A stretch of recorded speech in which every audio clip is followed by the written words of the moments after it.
460. The New Adam, Jesus Christ. Chalcedon Report number 171, November 1979. We live in a world which is a shambles of Adam and his work in Eden, his sin. The first Adam, the father of us all, left the world a wasteland of sin and death, and the sons of Adam ever since have been enlarging the scope of sin and death. The world of the first Adam has only one destiny: disaster and death.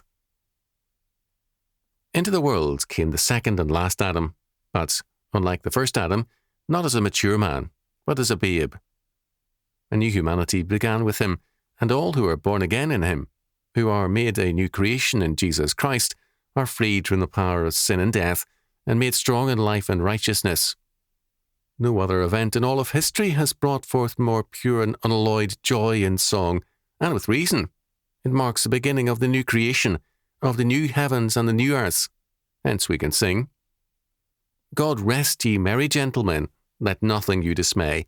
Remember Christ our Saviour was born on Christmas Day, to save us all from Satan's power when we were gone astray. O tidings of comfort and joy, comfort and joy. O tidings of comfort and joy.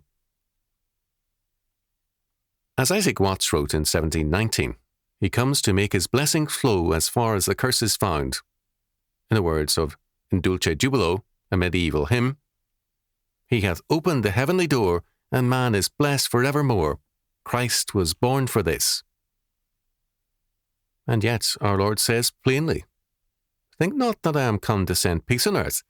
I came not to send peace, but a sword. For I am come to set a man at variance against his father, and a daughter against her mother, and a daughter-in-law against her mother-in-law, and a man's foes shall be they of his own household. Matthew chapter 10, verses 34 to 36. Two humanities and two kingdoms are in confrontation and at war. The humanity of the old Adam and the kingdom of man on the one hand, versus the new humanity of Jesus Christ, the last Adam, and the kingdom of God on the other. The duty of all who are members of the new humanity of Jesus Christ is to reclaim the whole earth, all men and all things for their King, to assert the crown rights of Christ the King over all creation. There can be no peace nor true government apart from him, and of whom it is said, Of the increase of his government and peace there shall be no end. Isaiah chapter 9, verse 7. The joy of the Christmas season, the joy of Christ's birth, is thus the rejoicing of men in a victorious battle. Their King has come, and he shall prevail. The songs of Christmas are, in many cases, songs of victory in the face of an evil and threatening world. They are the songs of a great peace and assurance to a world long bound by sin and sorrow's sway. Our Lord has come, therefore rejoice.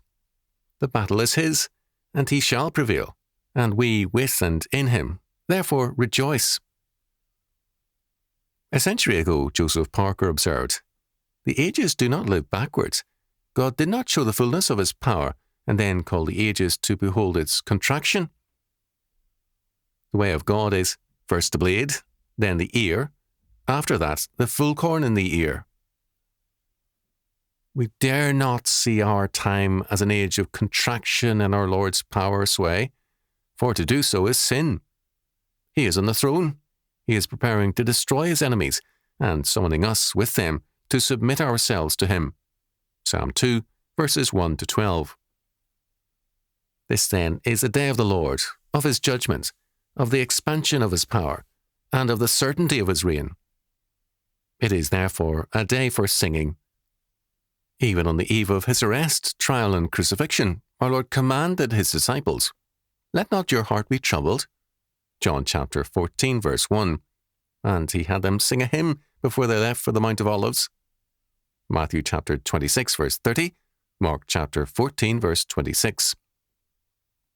We even more are required to rejoice in him and to sing.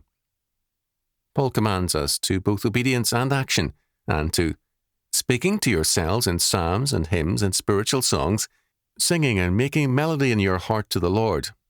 Ephesians chapter 5, verse 19. The people of victory will rejoice. 1 John chapter 5, verse 4. Let us adore him and rejoice.